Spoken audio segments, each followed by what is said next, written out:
اعوذ باللہ من الشیطان الرجیم بسم اللہ الرحمن الرحیم نحمدہ و نصلی علی رسولہ الکریم اما بعد رب اشرح لی صدری ویسر لی امری واحلل عقدۃ من لسانی یفقہوا قولی سبحانک لا علم لنا الا ما علمتنا انک انت العلیم الحکیم۔ ہماری قوم کی عورتوں کا، اچھی طرح سے سمجھیے اس بات کو، ہماری قوم کی عورتوں کا، سب عورتوں کا، خود میرا بھی، ہمارا سب کا، صبح سے لے کر شام تک، رات سونے تک، مقصد کیا ہے؟ کیا مقصد ہے؟ غور کر کے دیکھو اس بات کو، کیا مقصد ہے ہمارا؟ گول روٹی پکانا، نرم روٹی پکانا، اچھے سے اچھا کھانا پکانا، کسی نے ذرا سی تعریف کر دیا نا یہ چیز اچھی پکی، تو ہمارے 4-4 5-5 گھنٹے اس چیز کے پیچھے گزر جاتے، مطلب بن گیا نا وہ ہماری زندگی کا مقصد۔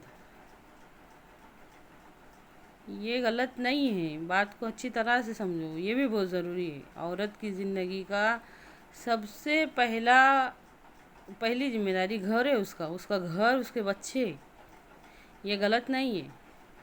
لیکن سوچ کے دیکھو، یہ ہم نے پورا مقصد بنا لیے،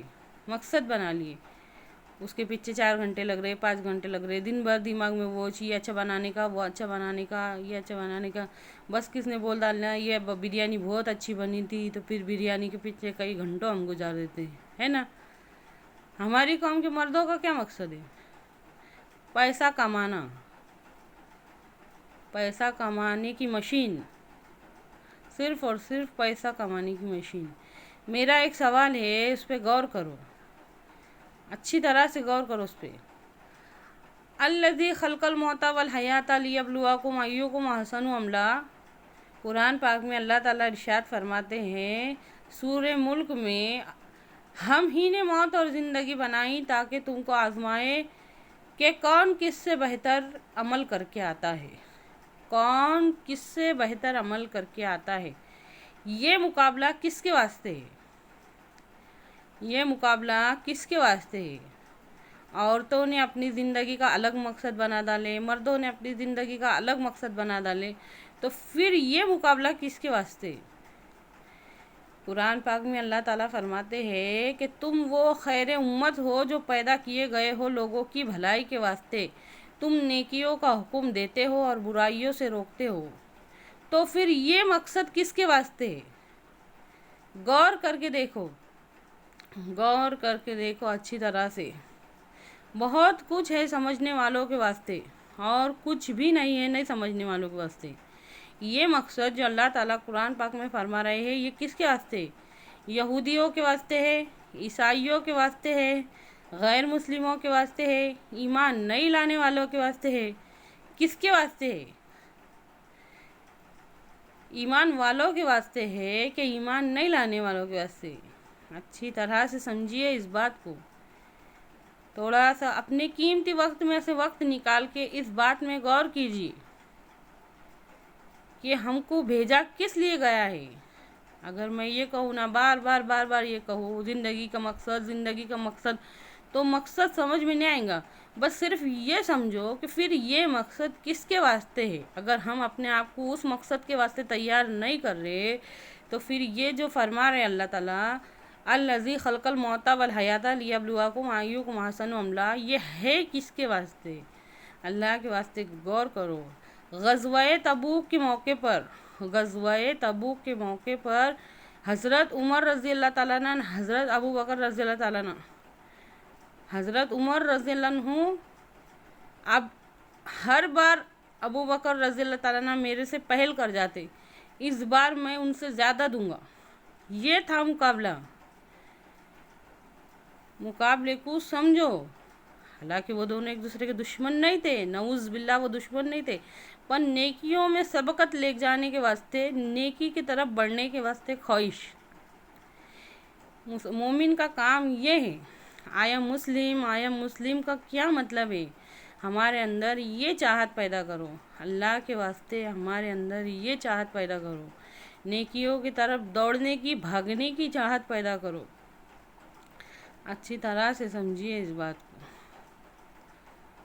اللہ تعالیٰ کہنے اور سننے سے زیادہ عمل کی توفیق دے۔ ہم سب یہ دعا کرتے نا، ہمارے سب کے دل کی یہ دعا ہے، ہماری تمنا ہے کہ اے اللہ ہماری قیامت تک کی آنے والی نسلوں کو دین پر چلا، قیامت تک کی آنے والی نسلوں کو دین پر چلا۔ بھلا وہ کام جو ہمارے تمہارے سامنے بند ہو جائیں گا، وہ راستہ بند ہو جائے گا جو ہمارے سامنے بند ہو جائے گا، قیامت تک کے آنے والی نسلیں اس راستے پہ کیسے چلیں گی؟ اللہ کے واسطے اس بند راستے سے پتھر ہٹانے کی، اس کے بیچ میں سے کانٹے ہٹانے کی کوشش کرو، دین اسلام کو پھیلاؤ، اس کو آگے بڑھاؤ۔ معاشرہ دین کے 5 شعبے ہیں، دین کے 5 شعبے ہیں۔ آج دنیا میں صرف دین کے 2 شعبوں پہ عمل ہوتا، باقی کے 3 پہ عمل نہیں ہوتا۔ وہ جو باقی کے 2 شعبوں پر عمل ہوتا وہ بھی ایسا ایک دم سستی سے، کاہلی سے ہوتا، کیونکہ دین کے 3 شعبوں پر تو عمل ہوتا ہی نہیں۔ اچھی طرح سے غور کرو اس بات پہ۔ نہ معاملات نبی کریم صلی اللہ علیہ وسلم کے طریقے پر ہے، نہ معاشرات میں نبی کریم صلی اللہ علیہ وسلم کے طریقے پر ہے، اور نہ ہی اخلاق کا بہت بڑا رول ہے اسلام میں۔ اچھی طرح سے سمجھیے، ہمارے نبی صلی اللہ علیہ وسلم نے نبوت ملنے کے بعد جب اسلام بنانے کا تھا تو سب سے پہلے جمع کر رہے تھے، سب سے پہلے جمع کر کے جماعت بنائے تھے، ایک جگہ جمع کرے تھے۔ شیطان نے سب سے پہلے امت کو فرقوں میں بانٹ ڈالا، امت کو فرقوں میں بانٹ ڈالا۔ اگر ہم کو کچھ کرنا ہے دین کے واسطے تو فرقوں کو واپس سے امت بنانا پڑے گا۔ اچھی طرح سے سمجھیے اس بات کو۔ میں جانتی ہوں کہ یہ بہت مشکل ہے، پہاڑ کھودنے جیسا ہے، لیکن فرقوں سے امت بنانا پڑے گا، کیونکہ جب بھی ہمارے نبی صلی اللہ علیہ وسلم نے دعا کی، میری امت کہہ کے دعا کی، میرا فرقہ نہیں کہا۔ جب بھی ہمارے نبی صلی اللہ علیہ وسلم نے دعا کی، یا اللہ میری امت، یا اللہ میری امت، میرا فرقہ ایک بار بھی نہیں کہا۔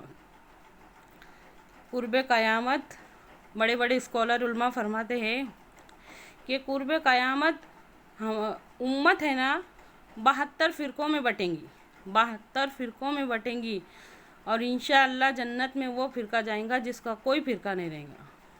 اپنے آپ کو فرقوں میں بانٹنا بند کرو۔ قرآن پاک میں اللہ تعالیٰ ارشاد فرماتے ہیں لا تفرقوا، آپس میں فرقوں میں نہ بٹو۔ یہ اللہ تعالیٰ کہنے سننے سے زیادہ عمل کی توفیق دے اور ہمارے کو دعاؤں میں یاد رکھو۔